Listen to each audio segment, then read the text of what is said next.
Hello and welcome to the Business of Betting podcast.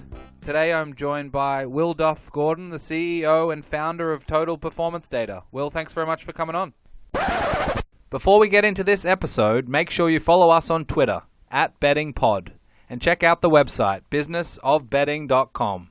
Guest suggestions are much appreciated. This podcast is proudly sponsored by Betfair Proprietary Limited. Betfair operates a betting exchange and is licensed in the Northern Territory of Australia. Residents of Australia can join Betfair by visiting betfair.com.au and support this podcast by using promo code BOBPOD. Please gamble responsibly. So thank you for listening, and I hope you enjoy this episode of the Business of Betting podcast.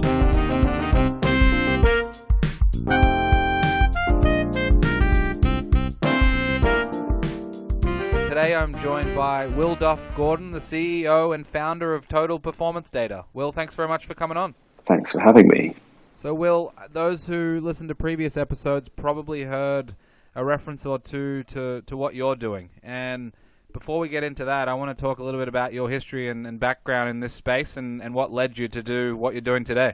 Yeah, so I've always had a massive interest in sport, in racing, betting, owning racehorses. I was given a tiny share of a racehorse for my 21st birthday, which introduced me to more student debt than I would have already had. A horse with Kim Bailey back in the late 90s. So yeah, and then my career was really in financial data, and then I moved to marry kind of a data business with a gambling and gaming business in around 2015.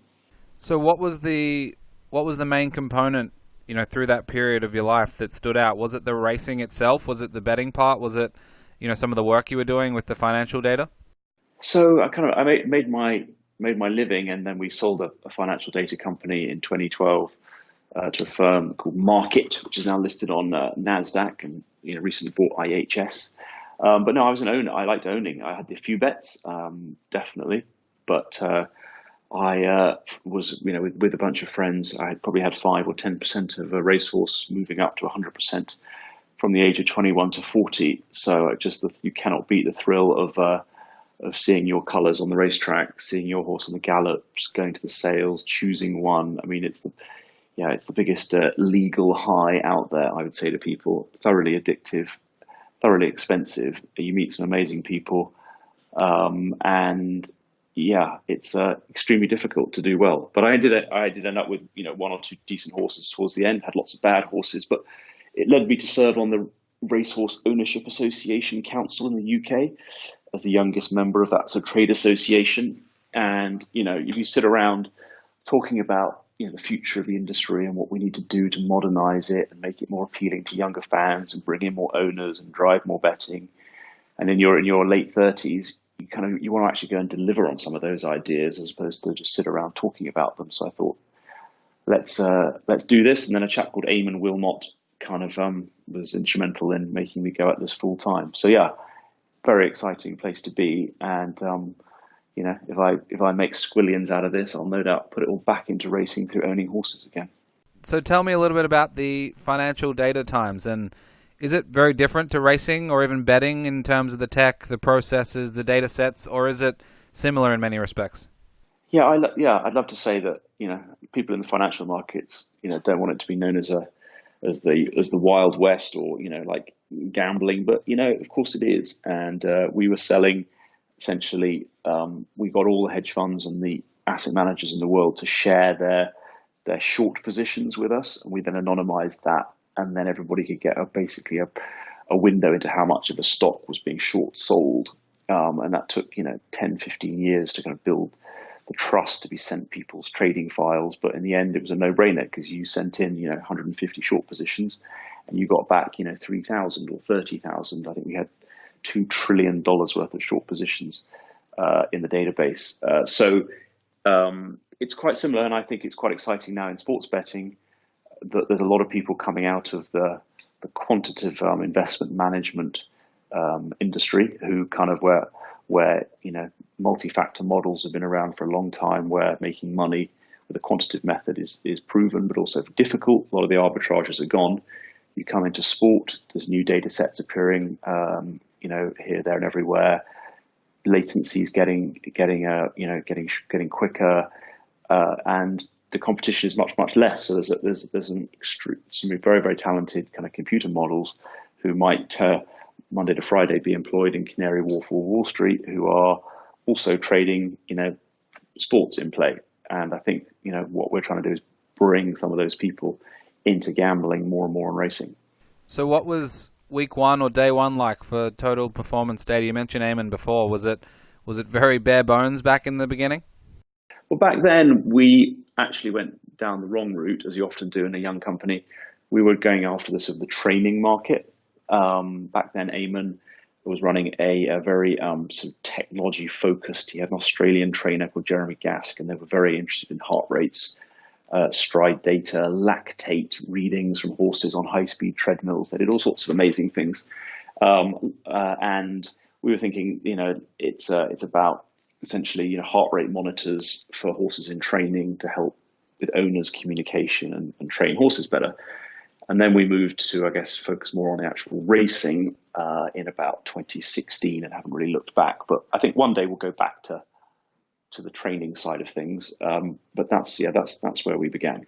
What was the downside to going in that direction with the training stuff? Was it just there's a small amount of trainers around the world, and of those, there's only a small percentage who might be interested in getting access to those type of things? I think every trainer and owner would like this information, but can every owner and trainer use the information and manage the technology? And was our technology sort of cheap enough, robust enough for mass market use? I mean, Apple went and ruined it for everybody by creating $1,000, $2,000 devices in your hand, which never break and cost you, $50 a month. So people kind of would expect that from a girth with a heart rate monitor in it, etc. And so there's a lack of economies of scale as a challenge on the technology, servicing it. And, there are a few trainers with 100, 200 horses each around the world, but not many. Do they have sports scientists in their team? Do they have a vet that would interpret this data? Yeah, for every Mike de Kock, there's sort of 3,000 rather different, for whom their daily routine is just enough work riders turn up to ride the horses. It's about safety, welfare, people. Unfortunately, those of us sitting in towns and cities wondering about how our racehorse, how fit it is, and would love data and a dashboard. The poor trainer, he or she, has to just make sure that her staff are there every day, and it's a sort of rather. So one day this will all come together. But in the short term, at least we can offer trainers and owners a lot of feedback when they do send their horse to the racetrack. So it's more of a B2B business as opposed to a B2C business, frankly. So at that moment, when you realized the direction in the training space wasn't there, what were your other options at that time? Was it very clear to you that you needed to pivot in one direction, or was there options available for you? No, it was pretty clear. You go to a racetrack and they probably have 80 horses running a day, and they might race 100 times a year. That's a lot of data you're gathering, so you get volume straight away. So did we have a lot of options? I can't frankly remember. It was pretty clear that in the UK certainly, and also in the States, real need to get this data available. Lots of tracks weren't offering it, and huge space to dive into. So it was a bit of a no-brainer, and we were able to essentially strip back our technology to do less than what it's capable of, because you don't need live heart rates, in racing. So we redesigned the system. It's a question of how do you make a tracking system that is sufficiently accurate and low cost that it can roll to every horse in every race. And that took us maybe a couple of years to figure out. It's an ongoing thing, but once you've cracked that, you're in good position. What were the biggest challenges throughout that couple of year period where you're trying to figure out the technology side? You're probably having many conversations with the tracks and the different bodies that control racing to try and make sure that this was possible and allowed. I'm sure there were many things. Well, the regulators definitely helped there, because they made carrying speed sensors, as they call it, mandatory several years before we started. So, if a horse runs at a racetrack, it has to carry this device. So it's not an optional thing. So that's obviously fantastic. Without that, nothing happens. And then fortunately, by 2015, 2016, race courses had generally become part of big ownership groups. So therefore, you've got a single contract with a group that might own 30 or 40 or 50% of the racetracks in a given country. So that's straightforward. In the UK, you have arena racing and by the Rubens, and you have Jockey Club, and then you have some large independents, but there's only 5 or 6 of those, 5 really. In America, obviously, you've got Naira, you've got Stronach, you've got Churchill Downs Group, and you've got Hollywood Gaming, but then you've also got Equibase, who sits in between them all. So we'll come on to that in a minute, but yeah, you can negotiate. Our first deal was with ARC in the UK, and they are responsible for 16 UK racetracks they own, which is around 50% of the UK betting turnover at a stroke. So what was the methodology back then? Were you just trying to collect as much data as possible from as many tracks, or were you trying to be selective? Or take us through a little bit about what the aim was. Well, volume is key, because that is how I know your audience is in the US is. We have in Europe or in the UK, we have a very sort of high volume approach. American racing is very high volume, but the bookmakers here, around the AKA the ADWs, you call them in America, they want as many betting markets as they can 24/7. It's just another spin of the dice. It's another market. So that has turned UK racing into pretty high volume proposition. So it's not so much the quality of the individual race as the quantity that the bookmakers, the online bookmakers, and the retail value. So we were all about getting as much kind of going to racetracks with the most volume in one go, which meant not going to a racetrack that races 15 times a year, but ones that race 80, 90 times a year. How would you approach somewhere like Hong Kong, where they have a very different model? Would it be the same type of thing, and would the data itself have the same type of value, do you think, even with a small sample?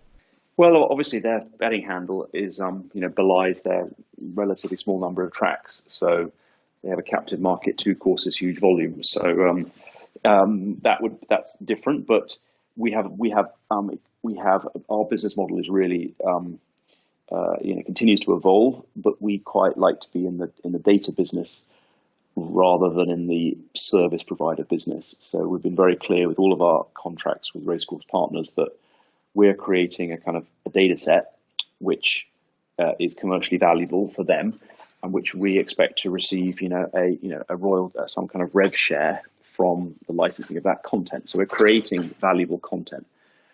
In some jurisdictions, if they just want a service and the data is only going to be used internally, or is not for betting, or they're not going to enter that kind of partnership with us, then we've got to think again on what our commercials are. But we're a sort of a data business, not a service business. And the reason for that is, with the way that tracking technologies are evolving the whole time, we need to be constantly investing, everything that we can in the next level of accuracy, the next thing to measure, the next biometric measurement, halving the latency, whatever it might be. And if we're just paid a service fee for turning up on the racetrack with 40, 60 tags, then I unfortunately, a lot of businesses in sport and racing who haven't sort of seen the reinvestment and the sort of change, because they are stuck in a relatively unattractive revenue format.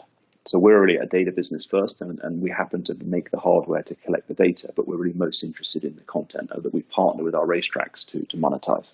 So let's dig into that a little bit further. Coming from Australia and growing up there, I've heard sectional times a lot. And, reading some of your information, it's more around the tracking data and the tracking technology. So can you just explain a little bit about how they differ, if they do at all? Yeah, so good question. So, when we came along, sectional times, I think in the UK and Australia, it refers to people who possibly with stopwatches measuring a number of seconds the horses are going between furlongs, typically on the track, creating sectional times. Obviously, constantly tracking a horse every single stride, several times a second, offers a lot more than just knowing how many seconds a horse has done between furlong 8 and furlong 7 in a mile race. But sectional timing is the kind of the basics. We publish that post race for for free, really, for horsemen to have a look at, so they can see how their horse, whether it wasted energy early on, where it hit its top speed, all that good stuff. But of course, once you've got a sensor on a horse, there are ways of using that with online bookmakers as a way of enhancing their whole horse racing product, from in-play pricing to alternative representations of the race, through to in-play cash-out products, through to all sorts of different things, all because you've essentially got a sensor on a horse.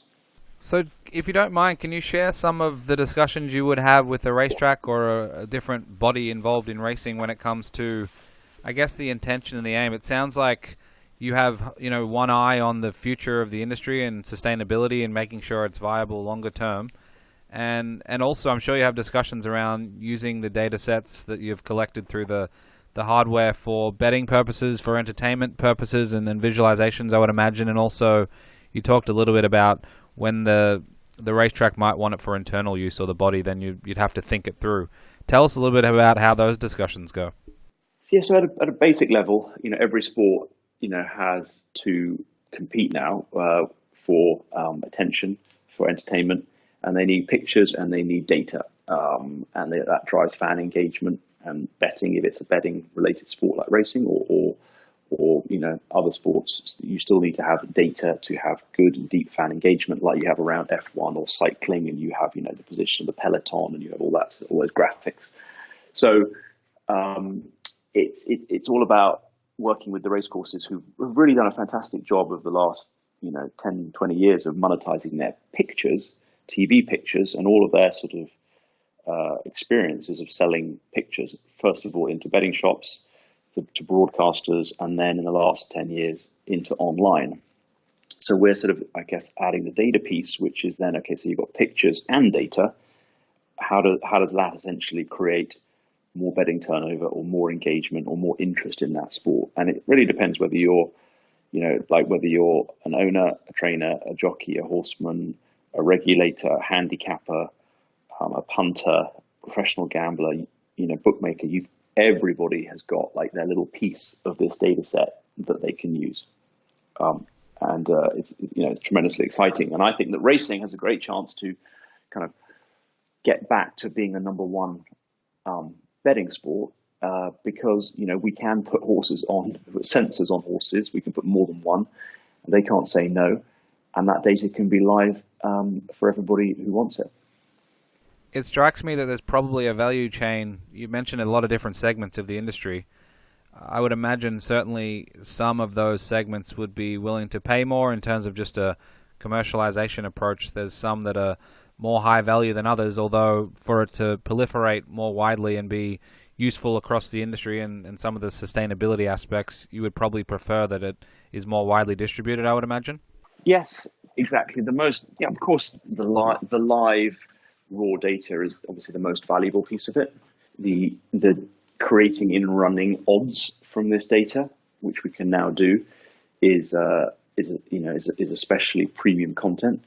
And there are and then post race data, summarized data, delivered potentially the next day, is of a lower value.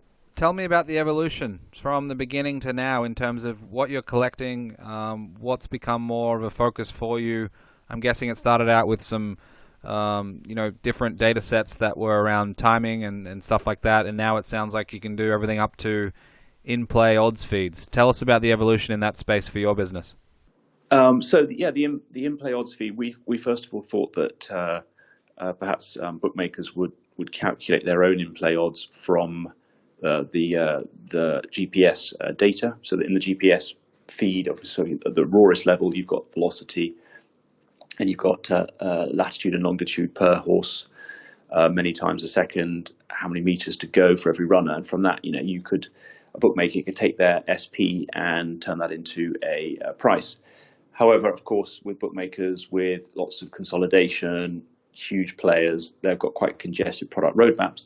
They're quite happy to take a kind of pure 100% in running price from our model, and then they're going to add their overround, their margin to that.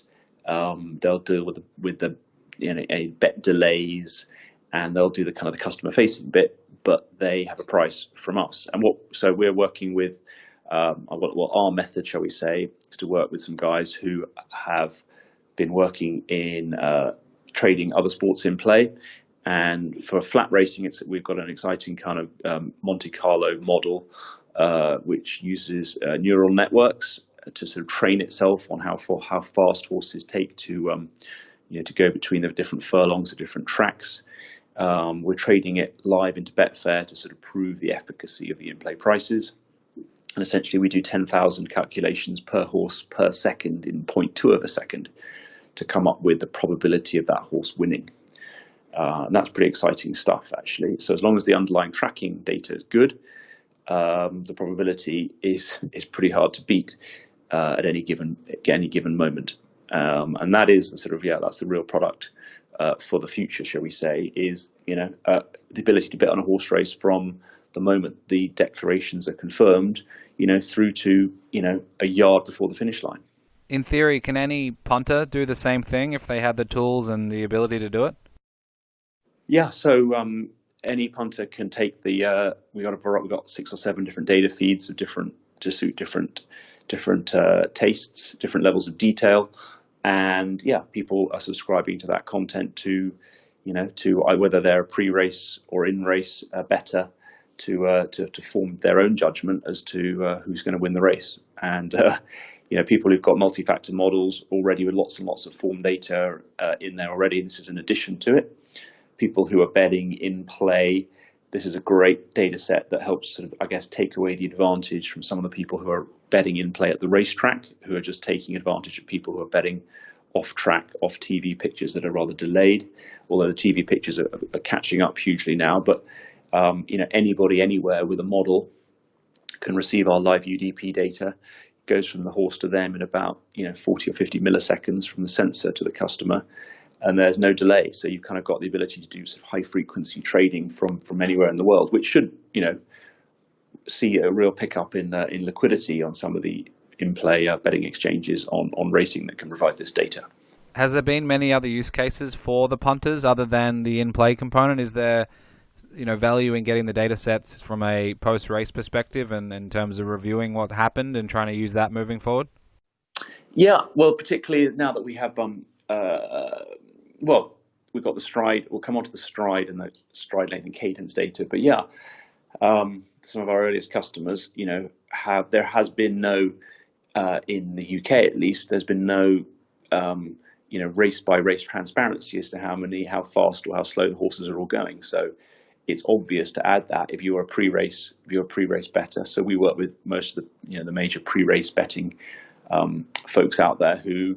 This is a fundamental, ingredient in their model, and that's fantastic. The distance the horses have run, and all the sectional information that you can glean from that. And I know you've had Simon Rowlands on here talking about that. He certainly, would be a great person to go and read some of his work on At the Races. It's all displayed very well on attheraces.com post-race to have a look at. And then in terms of the stride stuff, so that's an exciting bit for us. So because we have an accelerometer as well as a GPS in the sensor, we know how many sort of strides a horse is doing every second, and that is quite informative in sort of 2 ways. And this is all very sort of new area of sort of understanding. But the length of a horse's stride really talks to its quality, its ability per se. The max length, so a Frankel could do over 8 meters per stride. Secretariat, also up there, and so you look at the max, and then you look at the kind of the peak average, and that tells you about sort of ability. And then cadence, so strides per second, is really cool, which really tells you the kind of the right trip for that horse, shall we say. So, kind of through this data on a sort of pre-race basis, you can kind of number one, infer some kind of power rating. Well, we're certainly working on that internally to see what it looks like. So how much power or energy is a horse capable of throwing down? Number two, and that's using all the sectional time data, wind resistance, where they are in the pack, all that good stuff. distance they've run every furlong, etc. Number two, how good are they potentially by looking at the stride length max, and then number three, is this the right trip? So, this is all going to be hopefully stuff that people will pick over, disagree over, have different methods on, and come up with different models and create more betting. So will it be widely accessible for anyone interested in the industry who wants to play around with it, or is it ring fenced to an extent? No, so we have all the data is freely available post race at the moment on attheraces.com and possibly some other places soon, which is actually quite a lot of detail for if someone wants to have a look at the result of a race. So split times per runner, top speed, stride data is all there. So that's all kind of free to air. And then if you want, the data feeds directly, we have a variety of data feeds that we commercialize and sell to people on a subscription basis. And we can work, whether you're a in-play professional syndicate or a one-man band, we have sort of flavors to suit. So we kind of, hopefully, it's pretty democratic. We've got, free options, and then we've got kind of, licensable options, and it all depends who you are. So do you think that stride and cadence data will become common parlance in the next sort of decade, or are there other things that are emerging in this space that might overlap or overtake what's already happening? Yeah, I think they will be. I think certainly, if I just give a slight speech on behalf of the owners and trainers out there, there's a problem in retaining owners in many jurisdictions. And a lot of it is because, it's very expensive to buy a horse. It's very expensive to train a horse. And, there's injury risk. If we could have horses you buy the right horse for the kind of horse that you want through essentially, really good genetic testing, cardio testing, maybe breeze up sales where you can measure, their speed, their cadence. You hopefully your $100,000 budget, if you're lucky enough to have that, gets you a $100,000 horse, whereas today it's probably you've got a 10% chance of your $100,000 horse being a $100,000 horse, 90% chance is a $10,000 horse. I don't know. I'm guessing those figures, but it's not great. Then, of course, when it's racing, what's the opportunity cost of running over the wrong distance? With the wrong running tactics 3 times, that's a whole season gone. So I don't know. It'd be great to have more competitive racing. Every horse being kind of what the owners want, they'll stay in the business longer. And we'd all like to see 10 horses in a race and a more equal chance, and not the kind of the global domination by a couple of superpowers, which is kind of the direction it's going in at the moment. So I hope so. In terms of other biometric data, of course, heart rates, live heart rates would be fantastic. We can do that, and that will be. I couldn't tell you whether it's going to be 2 years or 5 years, but I think in a race probably close to your heart, like the Melbourne Cup, I can see that being nearer 2 years than 5 years, because there's obviously a welfare angle there as well, isn't there? We want to make sure that horses are all running safely, and vets could tell you quite a lot about what the max heart rate should be for a horse running over a very long trip. So I think live heart rates is next. Goodness knows who else. We've got plenty on our plate right now, but those are the things we're working on. Really getting stride length and cadence out there, and just getting onto more racetracks. Are there, are there major gaps in the industry at the moment with respect to different data that is collected or can be collected or is not being collected? You talked about heart rate. I know, for example, weighing a horse is something that's common in certain places and not in others. That's a little bit more simplistic of a measurement. But are there things that you would like to see in 5 years from today that aren't really being talked about? Yeah, you're right. The weight of a horse, has it had a wind operation? They're so controversial here, but I think they're now declaring wind operations. Weight is not available here, but it should be. All this data is all additive. I don't understand people who say no to any of that, because let the client be the interpreter of it. And if they don't find it useful, don't use it. But I think the Hong Kong are very, very smart on this. They put out as much information as they possibly can. I think in America, they publish their workout data. So, we're doing a lot in America, but one of the earliest things that we were asked to do in America was to automate what the clockers are doing. Clockers do a very fine job, and there'll still be a need for some clockers, but if we can have kind of like stride by stride information on a workout, is that not going to give the punter more faith in their betting selections for that afternoon? Of course it would, especially if you've got stride data in there and stuff. So kind of transparency is key, isn't it, for trustworthy markets? The more information, the more liquidity there'll be. So I want you to put your racing fan hat on for a moment, and we can talk generally about the industry a little bit here. In terms of sustainability for the industry, a lot of what you've talked about generally leads to that direction and down that path, with trying to get as much data as possible, accurate, quick data, get it out into the industry, provide it to the different segments of the market. What other areas from a fan perspective are making you feel excited about the industry moving forward? Or on the flip side, there's always plenty of negatives out there. People are more than willing to discuss in detail, in 140 characters, a lot of the negative points. But from your perspective, you've had a lot of conversations with a lot of probably interesting people in the industry. What are some of the themes that stand out to you? So in America, we're live on 7 racetracks, and we've got quite a big order for next year. We're working with Equibase and the US Jockey Club on that, and we work with most of the major racecourse groups there.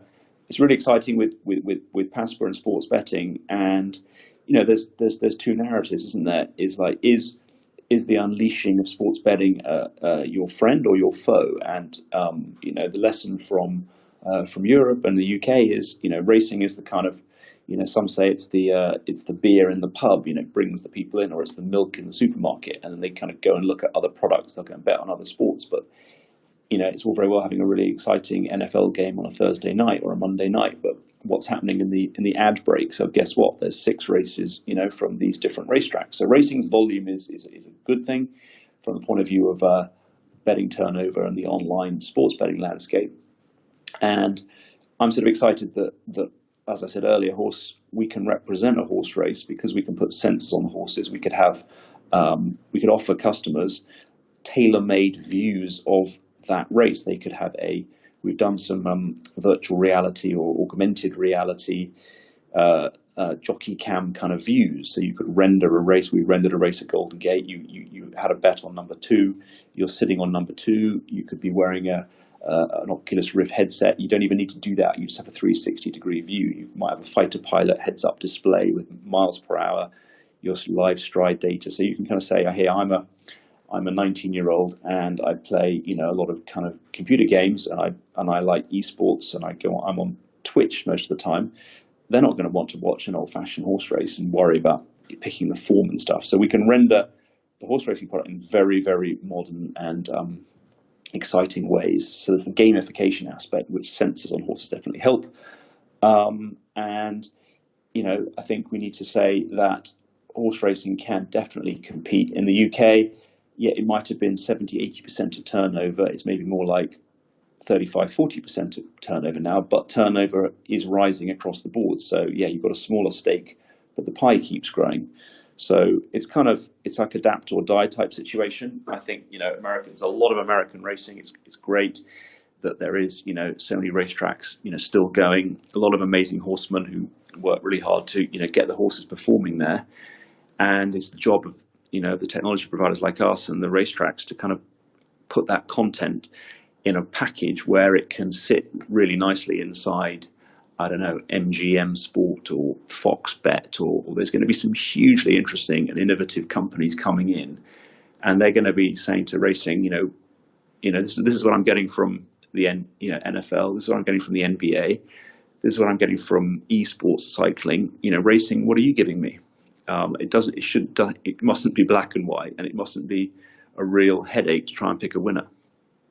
In terms of adapt or die and that approach or mentality, do you think the different bodies are amenable to that? Because I get the sense, certainly, as soon as these public corporations that are offering betting, once they realize, or if that comes to pass, that these other sports are more interesting, and esports becomes a demographic they're interested in, and they're getting certain clientele, that they're going to make business decisions and potentially leave behind different sports or something like racing in some respects if there isn't that adapt mentality.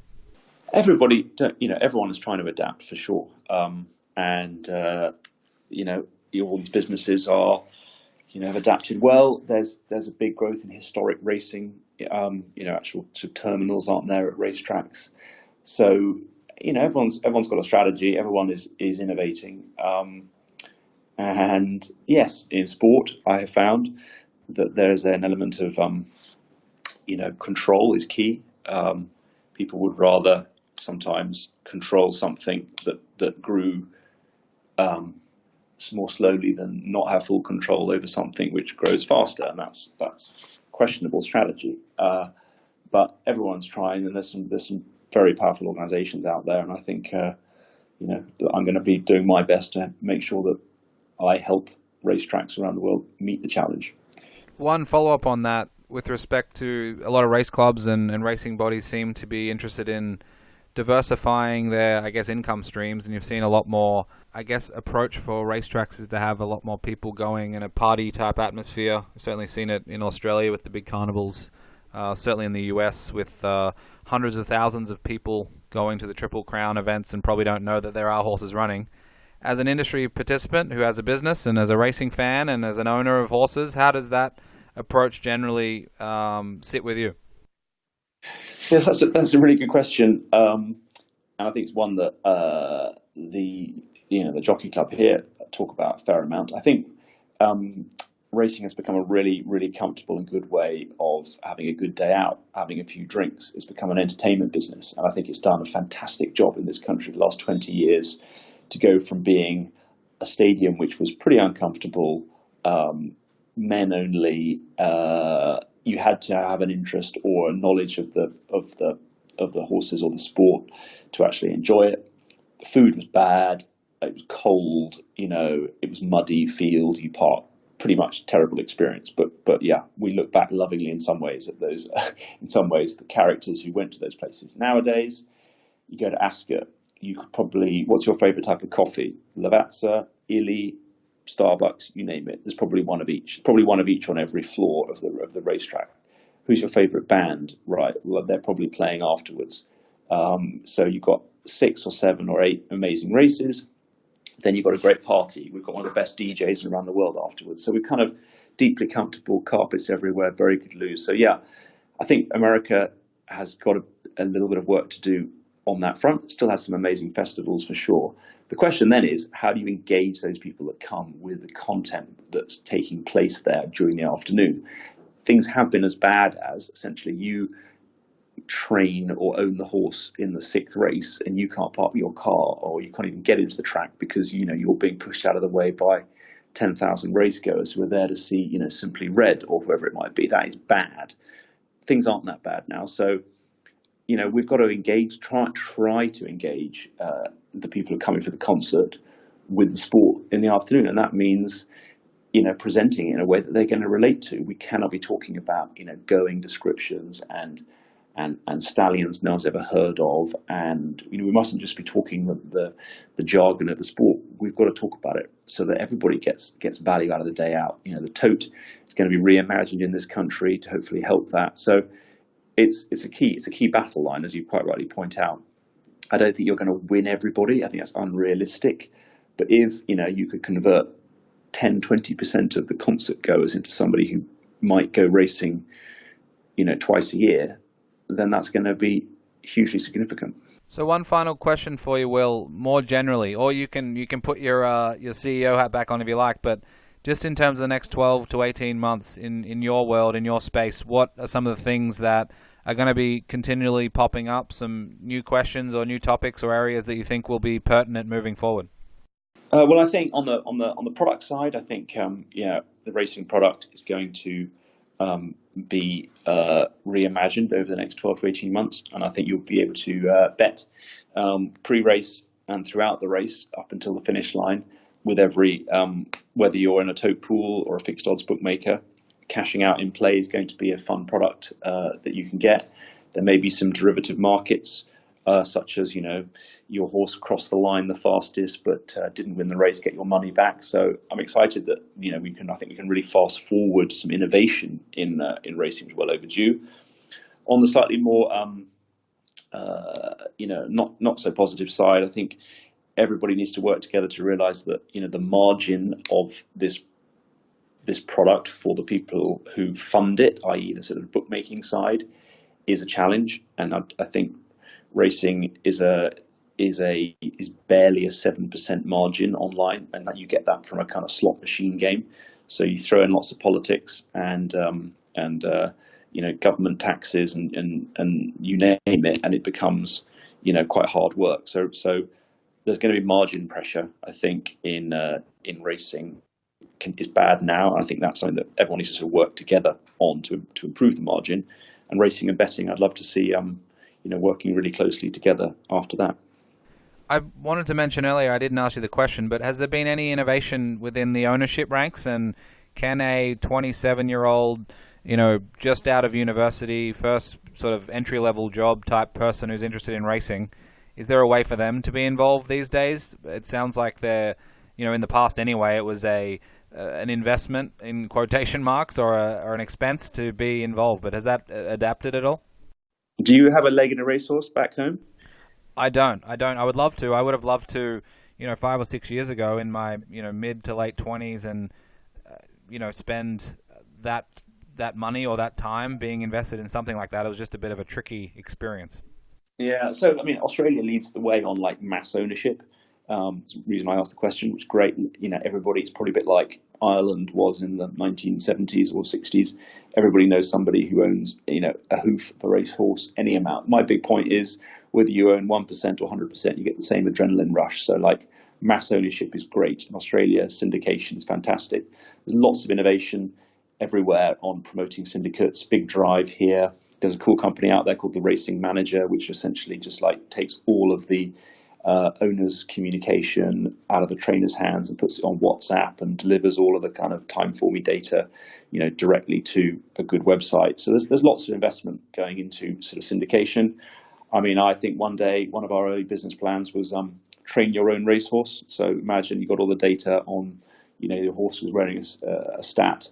I think you could select a horse and set the training program for it. That would be deep engagement, shall we say? So that's maybe my 10-year play. But there's stuff happening for sure. But unquestionably, though, it's extremely hard to buy a decent racehorse, and therein lies the kind of the entry level problem, which is kind of trying to make sure that when someone buys a racehorse for the first time or has a share in it, they got a good experience and they give it and they stay in for 5 or 10 years. Yeah, I think that's the challenge I've seen here in the US with, I think it's called the Fans Football League or whatever it's called, where the fans own the team basically, and the fans call the plays where they, the consensus of what the next play should be is what the quarterback does and so on and so forth. So I think in racing it would be cool to have that innovation in the ownership ranks, and even if it's, you saw a horse you like first up and you want to buy shares in that horse for the rest of its preparation, and it might be, $500 or $1,000 and you get, the next 4 races. And maybe you don't get your $1,000 back, but you get to own a horse for the next, 3 or 4 starts it has, and maybe you can go to the track and, you get an ownership badge or pass for the day or whatever it might be. There's things like that I think that would be interesting to the younger demographics where, disposable income may not be at the levels required to be able to own 5% of a horse and pay, $39,999 for the, the 5 or 6 year experience of owning that horse. It's all out there. There's crowdfunding, I backed a company called Racehorse Trader where you can buy shares in racehorses online. They've now brought in an auction facility to democratize the ownership of horses would be fantastic. That is what it's all about. That is the excitement of television is, a bunch of people who just got lucky owning a good horse from this town against a bunch of people from another town. It's not necessarily, dare I say it, the big powerful dynasties racing against each other for $20 million in the desert. So it's interesting, and the fact that you said that there are fan suggested plays already taking place in some sports. There you go. The precedent's already there for train your own racehorse. Yeah, and I think it works on many levels with engagement in racing, engagement in betting, whether it's on an exchange or whether it's with bookmakers, it's marketing. A lot of Aussies play football in the winter, and then, if that football club was able to spend $5,000 on owning a horse for the length of the season, for example, while people are there watching games and things like that, that's when it becomes an interesting experience for people and getting more people involved, not as a party and going to see a band and going to drink, Pimm's on a Saturday, but more actively involved in the sport of racing, and that's some of the things in terms of innovation it would be cool to see moving forward. Sport is tribal, right? And we just had the Ashes. And congratulations on that one, by the way. I say through gritty teeth. Thank you. But yeah, like Australia versus, it's got to get global, global interest, regional rounds and rounds and rounds of racing of the same horses racing against each other, like every 3 weeks, not that interesting. So, the Melbourne Cup Carnival, fantastic. The Arc de Triomphe meeting, fantastic. Breeders' Cup, fantastic. The World Cup in Dubai. These, we've got to somehow get the champions like Winks not racing outside of Australia, crying shame. It's about the stories and the tribalism. Australia versus Europe, of course. The Ryder Cup. What's the most exciting thing in golf? The Ryder Cup. The Ashes in cricket. So yeah, totally agree. And the world's got a smaller place. You can fly horses around these days, and there are lots of people at racetracks who are working hard on attracting kind of runners from around the world to come and race on a bigger stage, and that's hugely exciting. And the real punters will be screaming and saying, if you bet on that horse, you own that horse for that race, and that's the best way to get involved in ownership. But I think we could do a whole hour and a half on just this topic, but it's certainly an interesting one moving forward. Yeah, a final note would be to say, as you can kind of tell, I have my selfish interest to make TPD, commercially successful for my loyal and great shareholders. But I came into this with a passion for racing and for sport and for excitement, and I really think that through some product innovation we can, provide some positive news and some wins, for this industry. I've certainly got a bigger mission here than just the grind of signing up more racetracks and commercializing this content. I definitely think it's going to be good for the game. Well, before I let you go, where can people find you, or should they go to the website? Is Twitter a good spot? What's the easiest? Yeah, so you can follow at TPD Zone on Twitter. I'm also personally on Twitter under my name. Website, no problem. Will at totalperformancedata.com is my email address, and look forward to hearing from any of your listeners, I should say. I nearly said viewers, listeners. Come on. Sounds great. I hope all the student debt increases from ownership of horses has been erased, and things are going well on that front. I appreciate your time. It was fun to talk about some new topics in the racing world. Perfect. Thanks, Jake.